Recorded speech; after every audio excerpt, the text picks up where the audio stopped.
Hey, it's Jane here.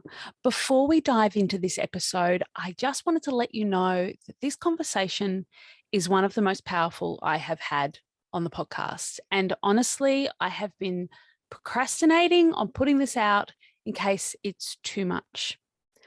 All of my podcasts are completely unedited from start to finish, unless there's some sort of major audio bug. The conversations you hear are spontaneous, and the emotions you see, I'm already getting emotional thinking about this, you see and hear and experience are very real. Louise and I acknowledged that while some of what we discuss can be distressing, we felt it is our responsibility to talk about these topics and to bring them into the light, to encourage others to have these difficult conversations when they're in a position of strength so we can support others. We do talk about a range of topics, including sexual assault and suicide in this episode, which I know can be distressing. If you need resources or support, go to beyondblue.org, or for 24-hour free counselling in Australia, the number for Lifeline is 131114, or please look up your local support in your location. I'll also add the information for a range of support services in the notes below, both on YouTube and on the podcast platform. Please look after yourself, and if you need help, reach out. Big love to you all, and I hope you enjoy this conversation and get out of it what we intended to share, which was having a really powerful conversation about what it is to be a woman in business. Big love. Hello and welcome to the Smart Women in Business vlog and podcast. I'm your host, Jane Mackay from Jane Mackay Communications, marketing consultant and coach who works with people across the world to build the business of their dreams. Today, I am talking to Louise Bedford, best-selling author of 5 books on the stock market. She's a behavioural finance expert and has degrees in psychology and business.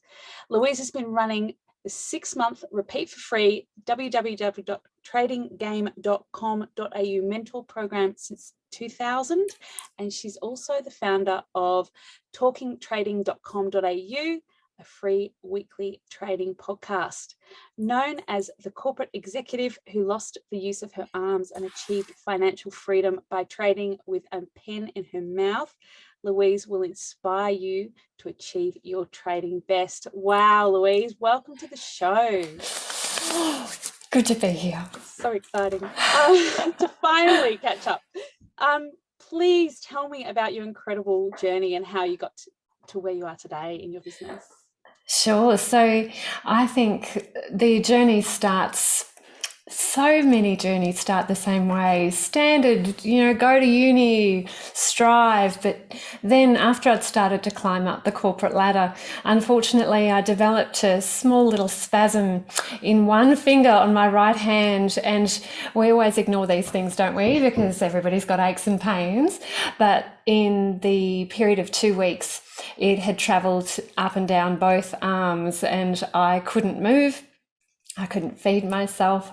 I couldn't dress myself. The job that I loved, because I loved my corporate role as a national manager, they suddenly soured on somebody needing a carer. Yeah, so I can sort of see when you've got an extra person coming to the boardroom meeting, sitting alongside somebody who's really just a brain at that stage and can't do much for herself, that it could be intimidating, but for goodness sake. So I had to leave that beloved role, and luckily I'd learned how to trade alongside my job. Thank goodness for the young Louise. Good on you, young Louise, getting in there, helping the future Louise out.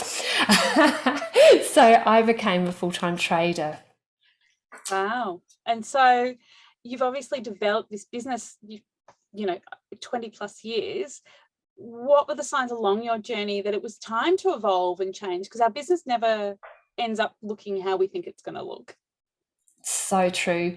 Look, it's always the carrot or the stick with me. So I was terrified I'd be living under a bridge in a cardboard box. I was so scared that I would go back into that very poor position that I grew up in. And it was something that I just couldn't tolerate. So learning how to trade and then eventually teaching other people to trade was just fantastic. I never knew it was going to become a business. I started by training the people in the physiotherapy, hydrotherapy pool. There were people without limbs, people who were blind, people with all sorts of horrible car accident issues. I taught them how they could get off the pension, and I think the word just spread. So it was quite an amazing process where sometimes when you take your eyes off yourself and put them on other people and say, how can I be of service? How can I be of assistance? That doors open up that you never would have been able to swing open yourself. It's quite a staggering process. Often I see when people are in a bit of a funk, because I was definitely depressed at that stage. I'm not even sugarcoating it for you. I was literally thinking about, how do I jump off the top of the shopping centre? I'd worked out how to get up to the top door, and I'd stood looking over the edge going, do I, don't I, do I, don't I? And I didn't. Something pulled me back. And I hope if you do have somebody listening at the moment and you think that there's no point, there's no future for me, my life is done, that you can hang on in there just that little bit longer. If you can visualize that there's one day, just one extra day sometime in your life that could be brighter, you have an obligation to stay. Yeah. I've spoken about, I think, my P&D journey previously on this pod, and I hear you and I feel you on that, Louise. Thank you for sharing. It's really powerful. Oh gosh, I plunged right on in there, didn't I? Oh my gosh, what are we doing? We're here for everything, and this is what I was talking about before we came on the show. Was the point of this podcast is to show women in every position of business or non-business or thinking about business that it's possible, no matter what the obstacles or challenges that lie ahead. There's women and there's a community of women out there who we're here for you, and we're cheering for you, to use the American term, barracking for you. So how did you come back from that and come into managing your life as an entrepreneur? Yeah, well, look, I think it's one of those situations sometimes when your back is to the wall, you all of a sudden get very creative. So I knew how to trade already. I'd already been trading for 5 or 6 years prior to leaving my role.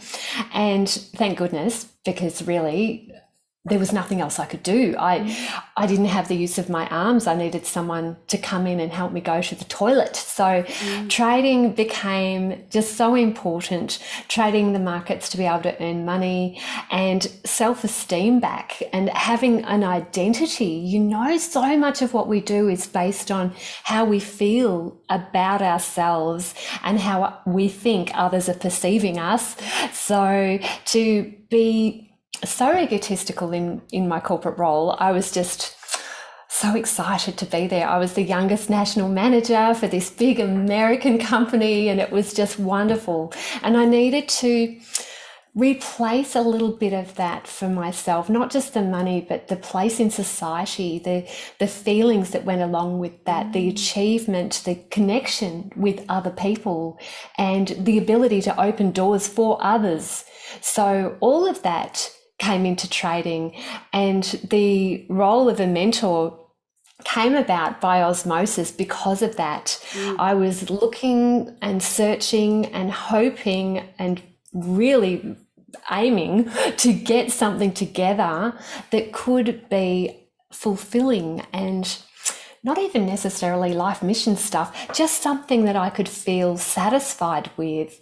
And trading ticked a lot of boxes for me. Yeah. So for those of us that don't know, I do know, but for those of my audience who don't know, or our audience, trading, high level summary, please, because otherwise people won't know what we're talking about. Yeah, absolutely. So it's using the stock market to make money out of thin air.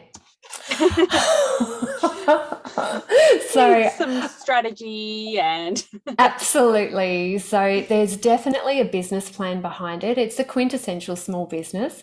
And in fact, the majority of my traders who begin trading, they don't know that you need a trading plan to be able to guide you, to tell you how to get into a trade, out of a trade, and how much money to put into a position.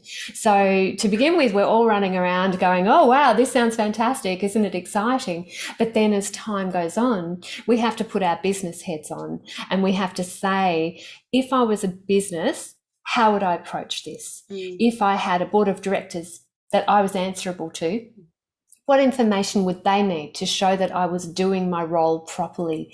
And a lot of the people that I help, it's at that end. So they've been curious about the markets. Maybe they've read one of my books. Maybe they've seen me on a YouTube video or on a podcast, and they're just hoping that this little seed of hope can be theirs, that there might be something waiting for them. And refining that is just one of my life pleasures. So every day, day to day, how does work fit into your life, your bigger things, your bigger goals for life, and your fulfillment beyond work? Yeah. So day to day, I've found that if I spend longer in front of the computer, it does not make me more money.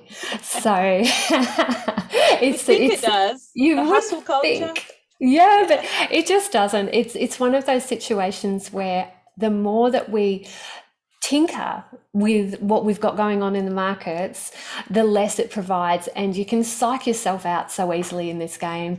You know, earlier on where I'd be in a big position and it would be winning and I'd be, oh yeah, you beauty. And then it would drop in price. And I'd be like, oh my gosh, I can't handle this. It's just too much for me. And I'd get out of that position preemptively. And of course, that position went on to create amazing wealth for the people that were in it, not me. It is definitely a mental thing. Yeah. And it's a long game. It is a long game. It is. It's a process. And I think anybody that's in that whole get rich quick type of rationale, either they have to change their minds really quickly to be able to excel, or they blow themselves up, and nobody wants that. So that structured, methodical, routine approach, I tend to apply to my life. Yeah. So it's on rinse and repeat. Yes, that's it. and holding your nerve. Yeah. Because it is so emotionally driven, a lot of that stuff. And when you say you're running it as a business, you've got to take the emotion out of it. That's it. Yeah. You've got to be looking at. Funnily enough, though, my top traders, so I do surveys, having had a psychology background, I like all the chances that I can get to ask questions about people's lives. My top traders in my database, the top 4 by results are women, even though the women are outnumbered by the guys. Really so interesting. yeah, I think it's because we are often very nervous about the financial field. We think we can't do it. We think it's too big. It's we've been conditioned to think that. Yeah, we have been conditioned to think that. And really, once we get going with this, we realize, hey, there's a seat for us at this table and it feels pretty darn good. So I think that is what we're seeing there as well. Yeah, and we are like we can hold our nerve. That's We're it. resilient. And we're good at juggling. We don't let one thing dominate our lives. Often the guys tell me, and it's just hilarious when this happens, they say, well, I'm not going to do this unless I can give it 100%. Or 110. Yeah. Yeah.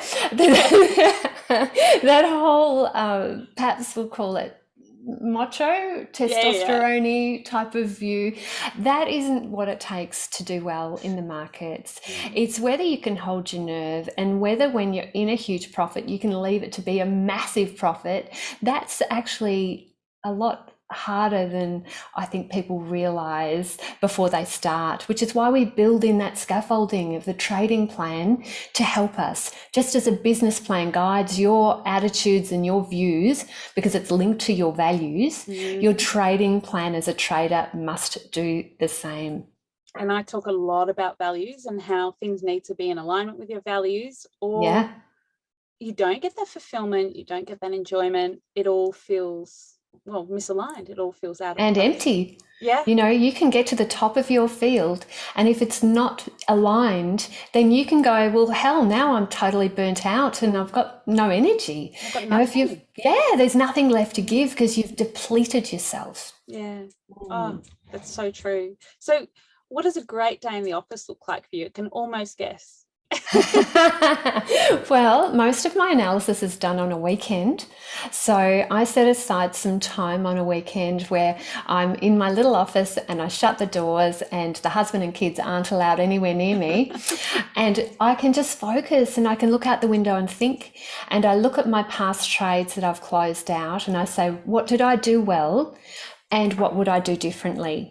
So I allow myself that space, that introspective time. And I think as women, we can get super complicated super quick. There can be 500 things we're trying to control. We need to make that space for ourselves so that we can introspectively look at what is important. So that's the weekend, as well as finding out what positions that I should get into. That's important as well, because that's the system part. And then Monday morning or so, sometimes mid-morning, I'll put on my new positions. My positions that I have exited have already come out because I've got automatic stop losses. And then I've got most of the rest of the week just to hang out and to do what I want to do. I've certainly had the homeschooling thing going on with lockdown. That was always a bit tricky. But moving beyond that, I love going to the gym and I love having time to myself. I love hanging out with my friends and training other people how to do what they want to do and how they can achieve as well. So that's my pretty much perfect day. Perfect. I mean, yeah. I mean, the more we can stack these positive little building blocks of experience on top of each other, the happier we'll all be. So what tools do you use to I don't know if you have a team or communicate with your traders or to train people? What's your tech stack look like? Yeah, so look, it's Zoom. pretty simple actually. Yes, so I don't have a team. It's me and I've got a business partner as well, Chris Tate. He's also an author, a best-selling author in his own right. He wrote the first ever book on the Australian share market in Australia. So piece that one together.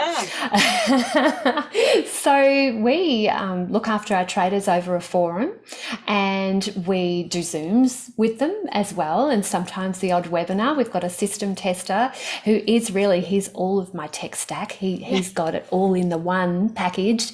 I'm not all that great with some of the things that he does to be able to excel with the technology. So I delegate a hell of a lot. I get rid of things that I don't want to do and I stick with the glamour projects myself. Oh, nice. Glamour projects. I've not heard that expression before, but I'm going to embrace it. Well, actually, I think some of your audience might be interested in this. I've got some stats on this. Yeah. Glamour projects traditionally are the ones that get us the promotions when we're working for any of the companies that we might want to work for outside our own business. Now, what they've found is that women tend to not put up their hand for these KPIs that involve the glamour project. And what does that do? It means that we're not noticed. We are powerful in our own right, and we know that, but unless we can actually prove it with outcomes, that can be difficult. So I think that is something that we really do need to have a look at. You know, so many of us are taught that someone else will look after us. We think that we're doing okay now and that will continue into the future. But have a listen to this.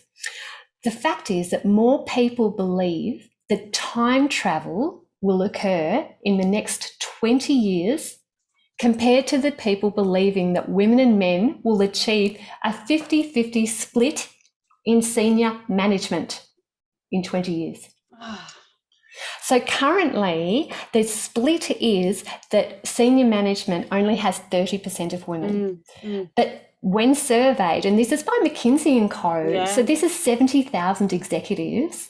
When surveyed, 90% of men are happy with that. And listen to this, 50% of women are happy with that. Wow. So half the women are happy that there's only 30% of women in senior management. We need to get angry. Yeah. I mean, it blows my mind that we're still having this conversation in 2022. Yeah. That my daughter will still be having this conversation. And part of it is that we need to put up our hand.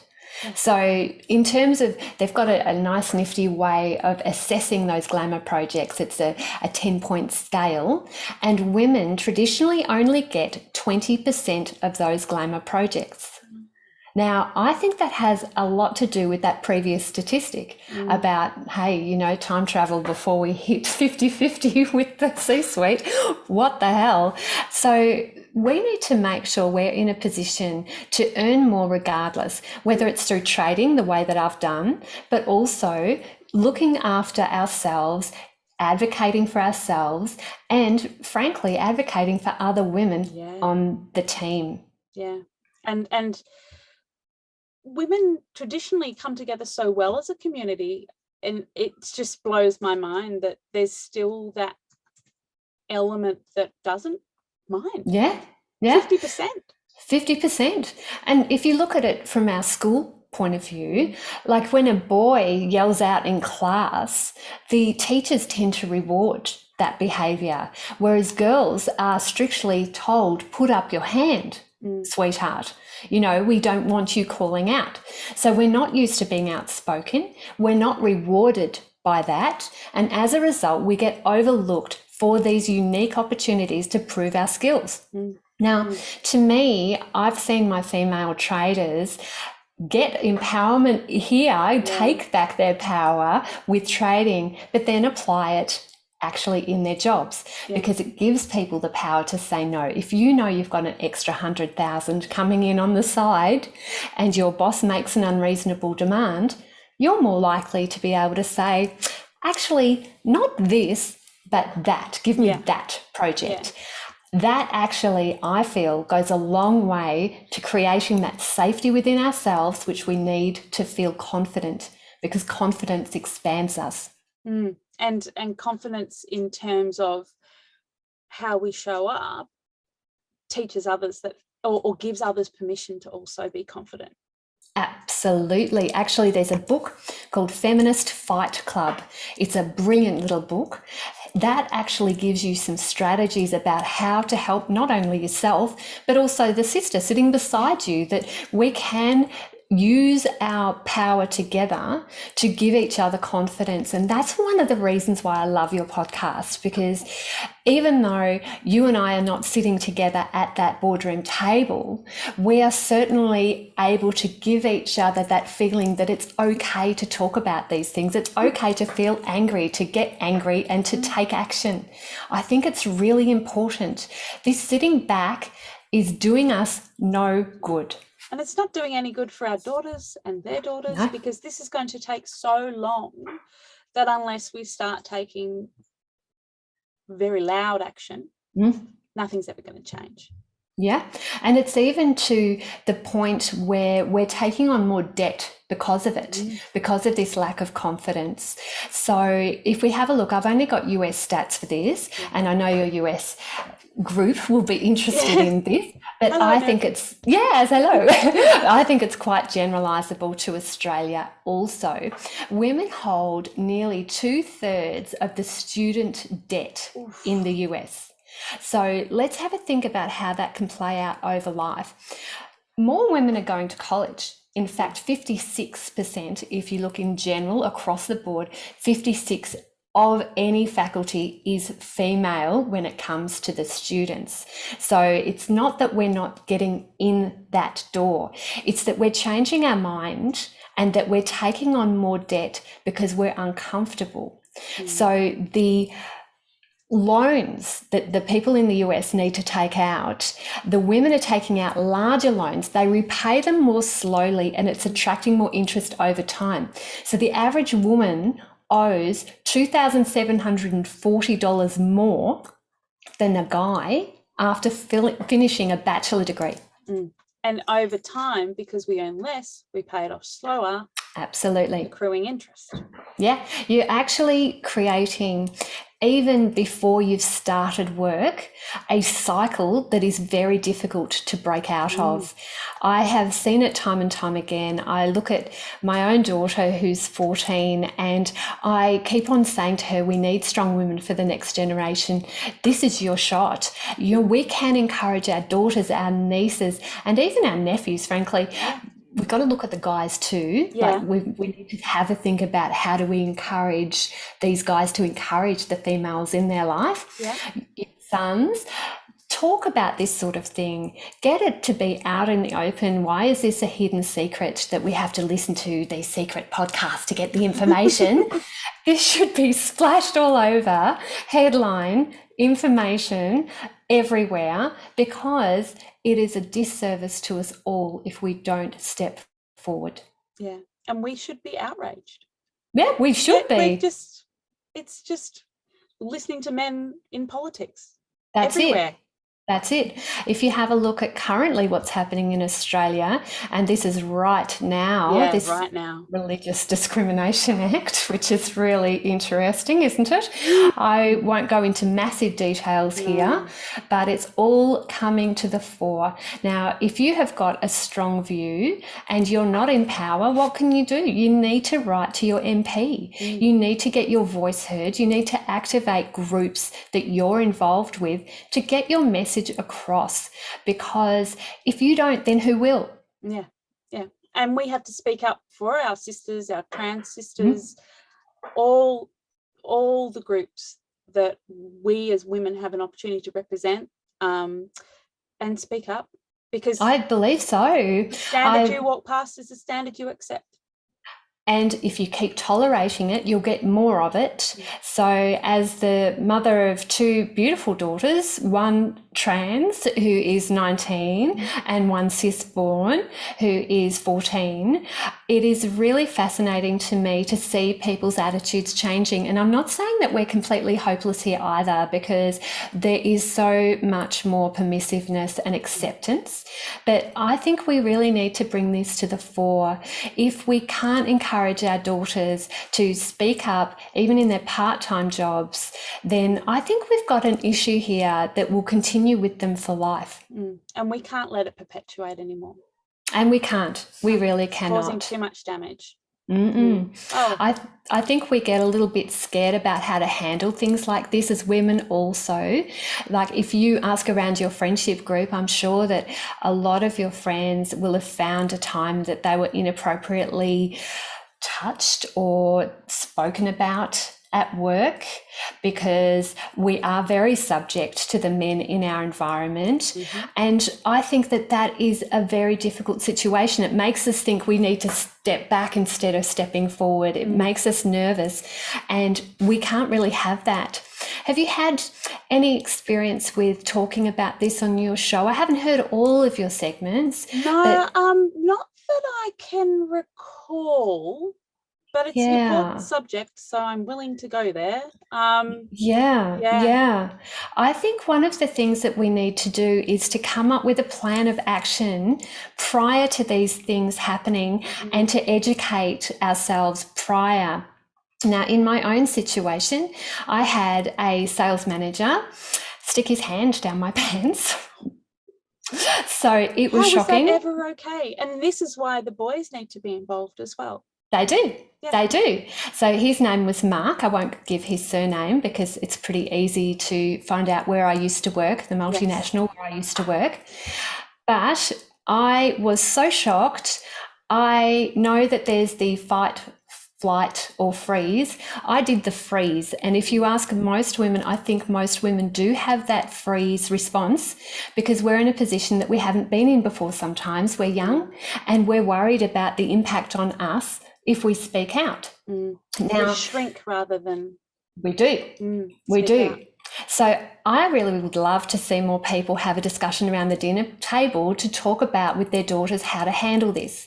Now, luckily, I had a wonderful boss, my beautiful boss Treve, who I'm still friends with after all of these years. I went to my boss and I said, "Oh my God, Mark has just stuck his hand down my pants." And I said, I'm mortified and I don't even want to come back anymore. I want to leave my job and run.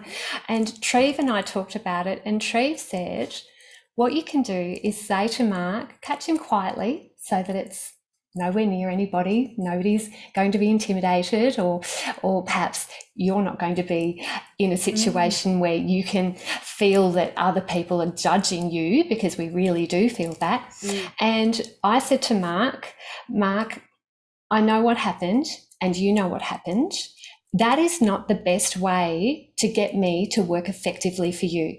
So that we can achieve our business outcomes and our goals, this should never, ever happen again. I'm going to let you off this one time because maybe I hadn't set boundaries, but this is my boundary now, and I will not be tolerating it again. And if you ever touch me inappropriately, I will be taking adequate action to make sure that you are removed from power, and it will be very embarrassing for you. So let's make sure that we get our business outcomes met. Let's use everything we've got within ourselves to achieve those KPIs, to make sure that we achieve those goals for the company. I hope I've made myself understood. And I didn't have to wait for the penny to drop with him. It was wonderful. So mature.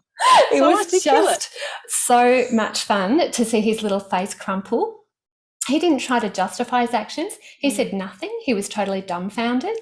And I think it's because I had somebody to talk to that I could get a plan of action. I would like to have had that plan of action in advance, but I didn't. But maybe have a think about it for yourself. Have a think about it for the ones that are coming along that are younger than you, discussing this type of action and how you can relate it to business outcomes. Because these guys, they love the business outcome, they love the goal. If you take them into that mindset, how to get the best out of you, I think that that can be a great way to handle it. Whoa, that was the maturity and articulate, this eloquence is incredible, Louise. Thank you for sharing that, because it's a really good script that people can use. I hope so. I do hope it provides a template, and I haven't spoken out about this very often publicly, I must admit, but I do feel strongly about bringing these secrets out. Yeah. It's and it's something that's so common, that the more we talk about it, the more women who are affected feel empowered to talk about it, and it's a conversation that needs to be had. And I think so. Breast Tame and everything that's happening at the moment in the news, and maybe if she had someone to help her at a younger age, we don't know. There was a difference with. I don't fully know every aspect of her story, but the fact that they provided for her all of her belongings after the event, and one of those belongings was a chunk of her own hair in an envelope, you have to think that there was a big difference with sexual violence compared to sexual harassment. So I think in the workplace, which I think is more of what we're talking about here, some of those basic building blocks of being able to tie it to a business outcome, being able to confront privately, and being able to draw on the concern and support of a mentor that I had in my old boss, to have all of those building blocks would really play out well in the workplace. A completely different dynamic. But a different dynamic. And that dynamic is actually prevalent too. So to talk with your children about that. So if you are being raped, what do you do? What are some of the things? So I know we're going into quite an area here. Are you comfortable going into that area? I'm comfortable going into that. I will put a content warning on this episode. Please do, so because this don't worry. it's been possibly quite triggering for some people. And I think it is something that, again, bringing those secrets out. So let's look at some of the things that you can do if you are in a violent situation, about how you can actually move out of that with safety.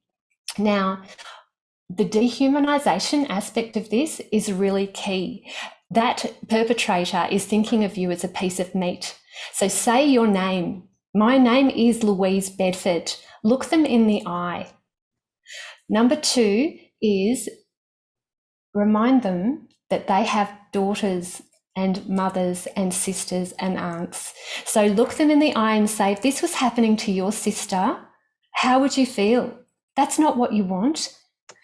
Number 3 is it's not too late to stop. You can stop right now.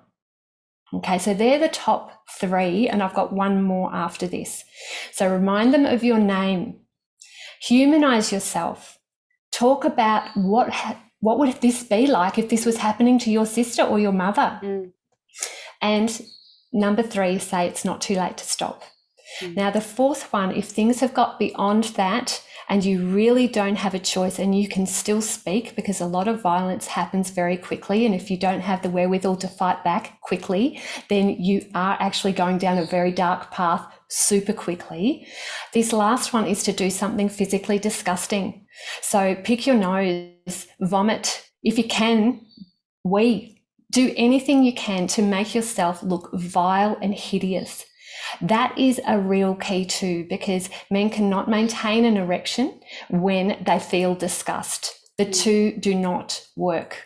So that, as a last resort, if you've tried to fight back, especially if you're bound, that is something that you can implement. Talk to your children, talk to every female you have around you, and use that. Now, where am I getting this information from? I want to back this up with research. There, every year around schoolies in the Gold Coast, girls are raped every year. And there are groups that go around and help the girls, and even some of the guys as well, to overcome this. So there are rape kits there that are provided so that these women can pursue, and it's a terrible area to cover. I do understand that it's repulsive to cover this, and why can I be so matter of fact?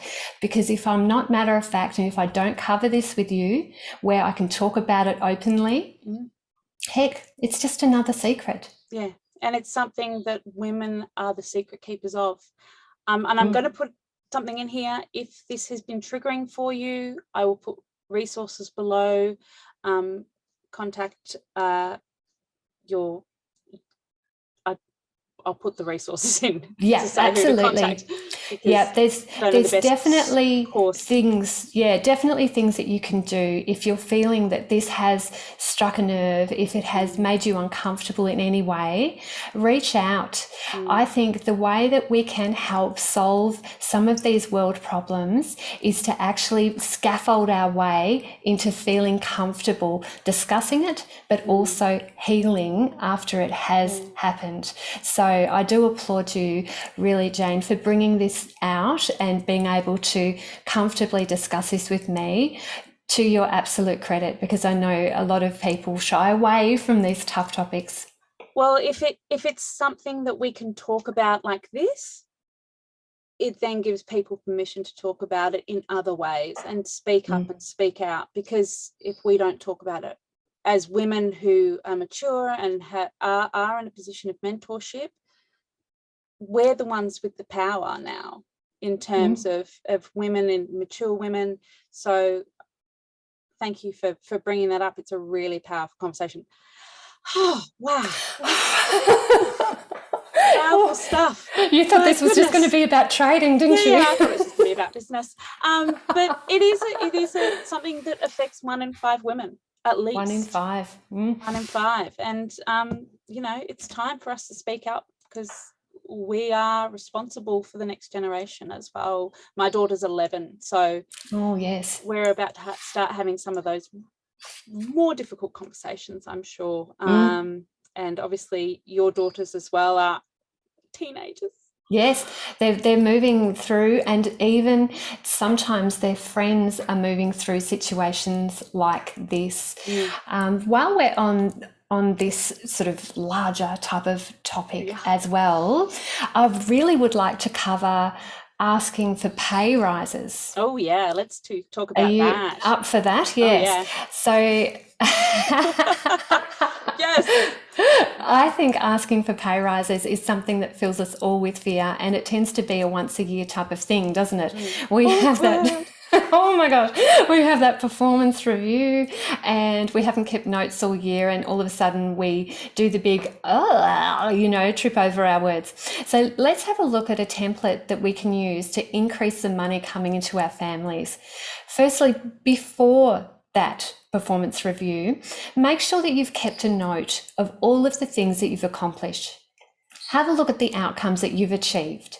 So the template that you've got here is situation, task, action, result, star. So the situation that I was in was this, the task that I was assigned was that, the action that I performed was this, and the result that derived from that action was this. Now that result should be tied to your business goals. Now that is a very powerful STAR, S-T-A-R. That is a very powerful template to get your message across. So if you've been keeping a record all year, you've got evidence, absolute evidence about your situation, task, action, and result. Then how do we actually weave that in, and what do we use to be able to have stats on our side, to have data on our side that will maximize our chances for success? Firstly, we need to know that men don't ask for pay rises more than women. That is a fallacy. So women, and this is based on US data, unfortunately I don't have Australian data, women are asking, but they're not asking adequately in the language that their boss can understand. So definitely we are asking. So now we have to become more effective. We need to say, based on this STAR result, the figure that we want. Now, that is a hard thing to do, isn't it? Because our pay scales are often quite opaque. We don't discuss it, even though we can discuss it with others. But we need to have an idea about who is being paid what in the industry. So try and make this totally transparent with your friends. Work out what they're being paid and what your KPIs can lead you to ask the company for. And if you don't get what you want, and this is a really big question, say, what can I do to be in the top percentile of the pay scale, right? And if you have done all of that, then you must confront. You must say, all of these tasks that I've been given, all of these results that have been derived from the task, would you agree that that does put me in the top percentile of the pay scale? Now, leave a silence, because it's a very tough question to answer, because as soon as they say yes, then your pay rise in your mind is pretty much there. Okay, so keep these in mind, that as women we talk about emotions more than the men. This is not the time to do that. It's not that I need the money because my daughter needs to go to private school. It's not that.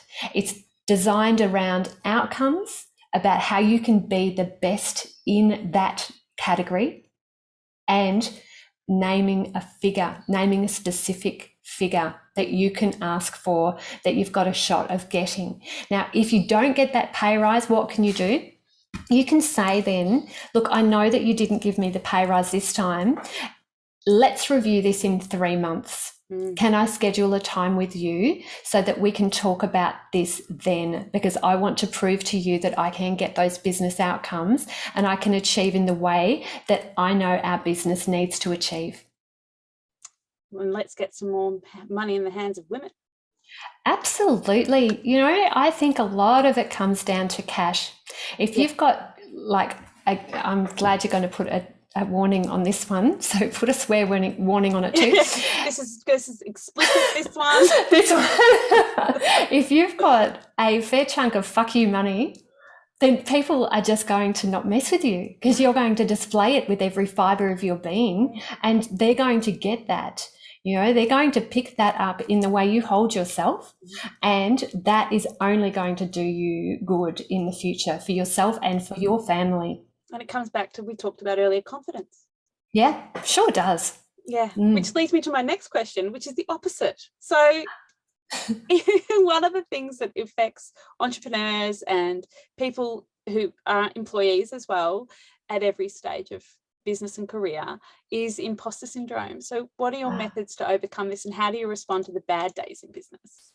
Oh, yeah, this is a big one, isn't it? Yes. I think imposter syndrome, where we are at a certain level and we suddenly think, oh my gosh, they might find out I'm a fraud, that I'm a fake.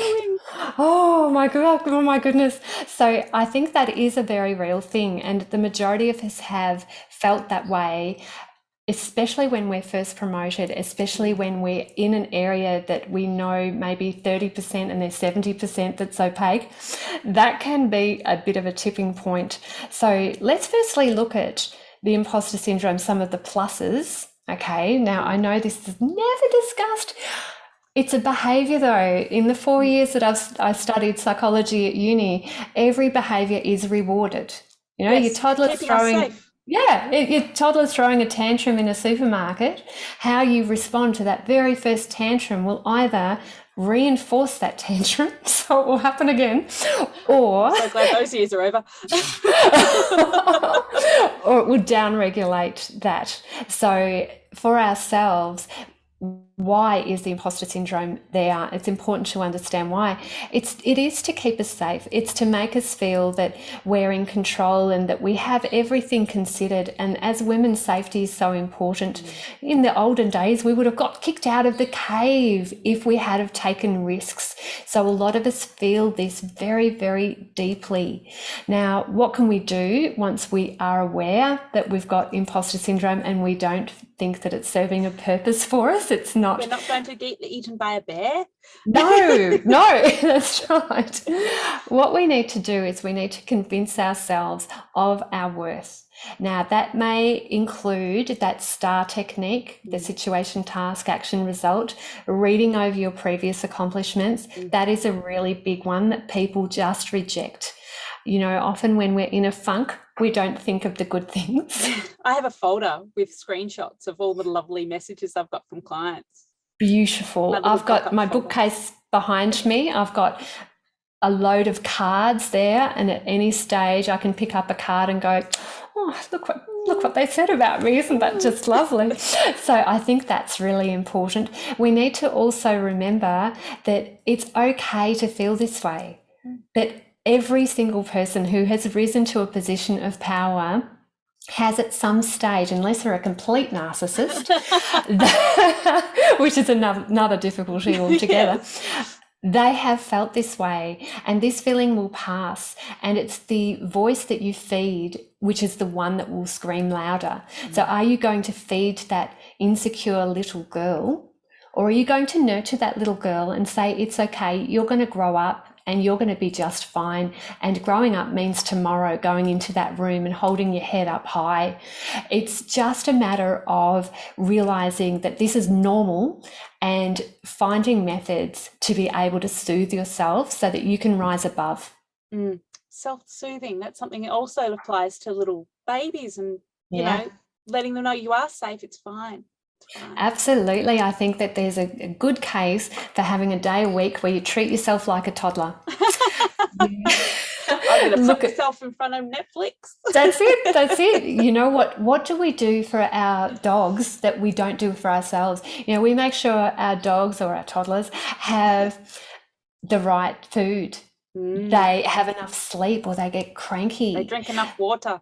They socialize. You know, they need all of these basic building blocks of being a human, and we do too, more so because we have demands on us. We are constantly giving out with energy. We need to top ourselves back up, otherwise the well runs dry. It's so true, and we seem to forget ourselves. Especially I found when I became a mother that I had to be there. They had to be number one priority, and they don't. You need to be, because you're only as effective as well in terms of how well you are in your being. so true. And that includes things to nurture your soul. You Mm. know, this type of idea where we can just keep on soldiering on. I do think that is one of the byproducts that the pandemic is starting to wipe out. Yeah. There was even an ad when I was a kid, soldier on with Yeah, Codral, soldier Codral. on. Remember that? Yeah. So I'm hoping that that can translate to other areas of women's lives, that we realize that we can have downtime, we can schedule time for meditation, we can get outside to have a lunch break, and we can make sure we leave work at a reasonable hour if we are turning up to an office. So that whole balance aspect, you're never going to achieve balance every single day. Every single day you won't. But you'll have periods of busy time and you'll have periods of let's pull back and compress and rejuvenate time. And that is so important. And give yourself permission to do it. I've said Yes, about this before. absolutely. I'm like, I work for myself. Therefore, if I want a nap, I'm going to have a nap. But I've never, since I said that to myself, have had a nap. It's like my inner rebel just goes, no. Jane, I wanted to say to you, I have an afternoon sleep nearly every single Do day. you? I don't. I have to go and do school pickup, so that sort of interrupts my nap time. But no, I don't. I'm quite energized. I'm quite a high energy person through the day, which is interesting because I used to be quite a sleepy person, but no, now I'm like, woohoo, let's I'm go. high energy if I have my nap, otherwise I conk it. So I meditate instead of nap. I found yes, that's my alternative. that is very activity. rejuvenating as well. Do you use a guided meditation or do you meditate? Yes. What do you use? I have one of my money mentors, Miriam. She does some really beautiful ones. And then I just sort of have a whole collection that I have on my YouTube music that I can't remember even who they are, so I can't give credit. Sorry. Oh, that's okay. Yeah. I think if you're thinking that you need to meditate alone, that can be a real mistake, because often that little voice in our head can be really busy and it can be hard to drown that voice out unless we have somebody talking in over the top of it. So just because you're using a guided meditation, it doesn't mean that your meditation is actually of less value. No. And I love it because it gives me something to focus on, as you said. It does. Yeah. I use Calm. Yeah, I do have Calm. I love it. So the other aspect with meditation is to be careful that you don't actually get so hooked on the meditation that becomes your only way of life. So to have a meditation break every now and again for a day is a good thing. We have so many of our behaviors that we do through habit, and I love that because that's a lot of success. However, with meditation, it can sometimes get into a bit of a compulsion. Yes. I didn't know that. I don't think my brain would ever let it become a compulsion. That's a good thing. That is lovely. And if you are suffering from that, if you do notice that you need meditation apps to go to sleep, or you have a particular time of the day and if it goes past that time you get angst because you haven't listened to your meditation, it's good to take some occasional breaks so that you don't end up in that cycle of addiction. It is another It's a dependency. Yes, it's an endorphin releaser. And whenever we have that dopamine, serotonin release in our brain, it can actually lead into areas that can be rather compulsive. I'm shocked. I've never thought about that. And also, if you're not a meditator, then just know that for 17% of people, meditation actually increases their anxiety. So that is also fine. You may find that these meditation apps are not your cup of tea. Give it a go, because 17% is a fairly low percentage for the number of people that rave about it. But if it's not your thing and if you're not relating with it, then just realize that that's okay too. There are other methods for you. Yeah, you do you. It's fine. Well, that's it. Yeah.